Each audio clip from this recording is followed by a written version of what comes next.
સમાચારોમાં આગળ વધીશું વડોદરાથી સમાચાર વડોદરામાં કોંગ્રેસના ઉમેદવાર ફોર્મ પરત ખેંચવા પહોંચ્યા છે। વડોદરાથી આ સમાચાર વોર્ડ નંબર 11 ના ઉમેદવાર કનુભાઈ પ્રજાપતિ ફોર્મ પરત ખેંચવા પહોંચ્યા છે। આ કોટા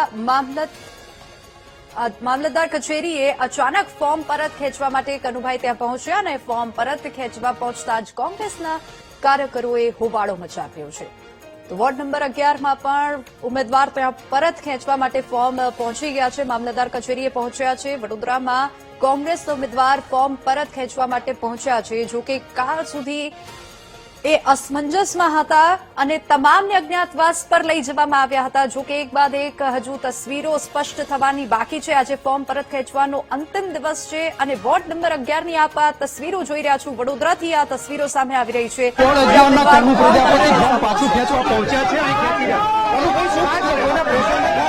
ના સાહેબ પ્રેશરમાં કઈ નહીં, કોઈ પ્રેશર નહીં।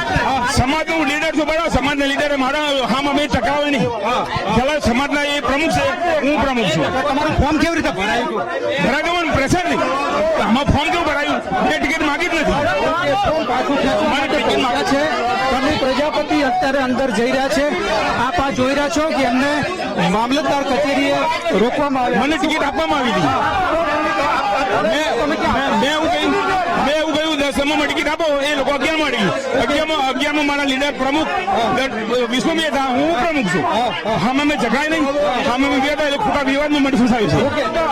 બળજબરી હતી તમારી સાથે એવું કહો છો? કોઈ સામાજિક રીતે મુશ્કેલી આવી હતી? એટલે સામાજિક નું પ્રેશર આવે ને યાર, અમે સામાજિક નું પ્રેશર ના આવે સમાજમાં કઈ તમને ઓફર ફોર્મ પાછું ખેંચવા પૈસાની ઓફર કરો? ના કઈ નહીં, કોઈ દબાણ નથી। 2 દિવસ ક્યાં હતા તમે? 2 દિવસ હું બહાર હતો।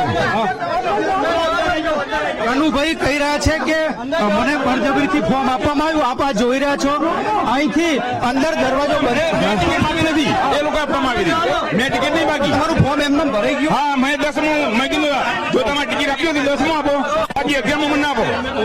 અચ્છા, આપ આ જોઈ રહ્યા છો, અહીંયા ફોર્મ પરત ખેંચવા માટે પહોંચ્યા છે અને એમનું ફોર્મ અત્યારે પરત ખેંચવા વોર્ડ 11 માં કનુ પ્રજાપતિ કોંગ્રેસમાંથી ઉમેદવાર છે અને એ કહી રહ્યા છે કે મારું બળજબરીથી ફોર્મ ભરવામાં આવ્યું હતું અને એ ફોર્મ અત્યારે પાછું ખેંચવા માટે પહોંચ્યા છે। કનુ પ્રજાપતિ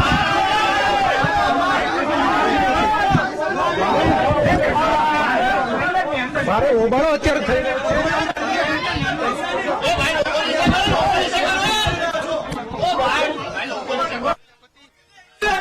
પાછું ખેંચવા માટે પહોંચ્યા છે।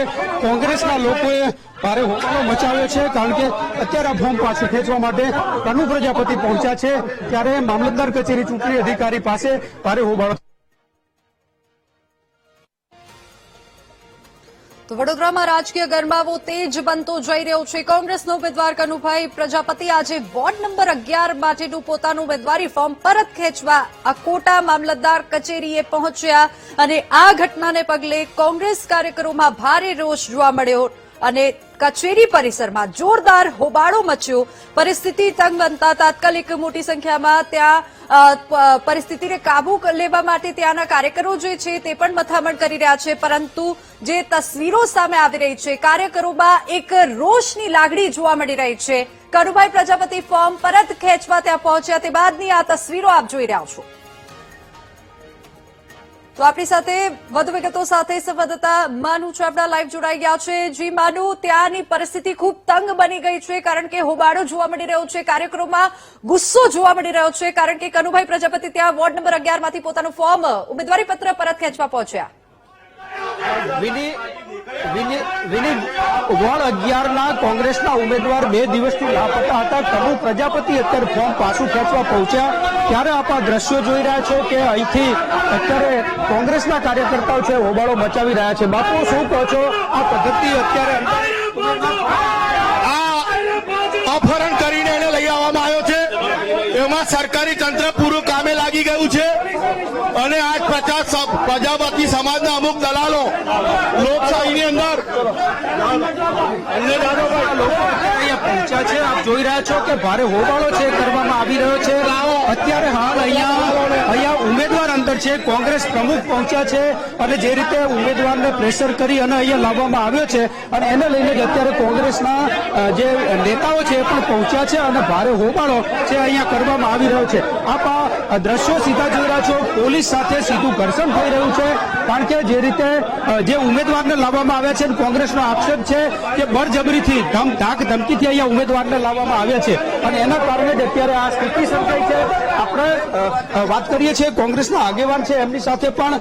શું કહો છો આપ? દલસુખભાઈ આ ભાઈને નોકરીએ લગાડ્યા, આમણે દલાલગીરી કરી અને પ્રજાપતિ સમાજ આજે એટલો રૂપિયો હાવી થઈ ગયો છે કે એ વ્યક્તિ ગઈકાલથી ગાયબ કરી દેવામાં આવ્યો. એના પરિવાર આત્મહત્યા સુધીની ધમકી આપવામાં આવી કે તમે પાછા આવી જાઓ નહીં તો અમે આત્મહત્યા કરી લઈશું. દલસુખભાઈ પ્રજાપતિ એટલો રૂપિયો કમાયા છે, હવે પોતાની 2 નંબરની પ્રોપર્ટી સાચવા માટે એ ભાજપની આજે એ સેવામાં પહોંચી ગયા. ભાજપની સેવામાં પહોંચી ગયા છે. આપ કહી રહ્યા છો આક્ષેપ પણ છે. શું કહી રહ્યા છો? આપ લઈને આવ્યા છો આક્ષેપ? ના ભાઈ, આક્ષેપ તો બધા કરશે. હું મારા કામથી બાઇક લઈને આવ્યો તો બહાર પાર્કિંગ કર્યું અને ગાડીની પાછળ બધા એકદમ દોડતા આવ્યા. મને કેમ ઉપર કઈક થયું, હું દોડતો હું પણ આવ્યો. બીજું કઈક. આપનું નામ શું છે? ઉમાકાંત. ભાઈ, અત્યારે આપ આ દ્રશ્યો વડોદરા જે અકોટા મામલતદાર કચેરી છે ત્યાં મોટી સંખ્યામાં હોબાળો અત્યારે જોવા મળી રહ્યો છે.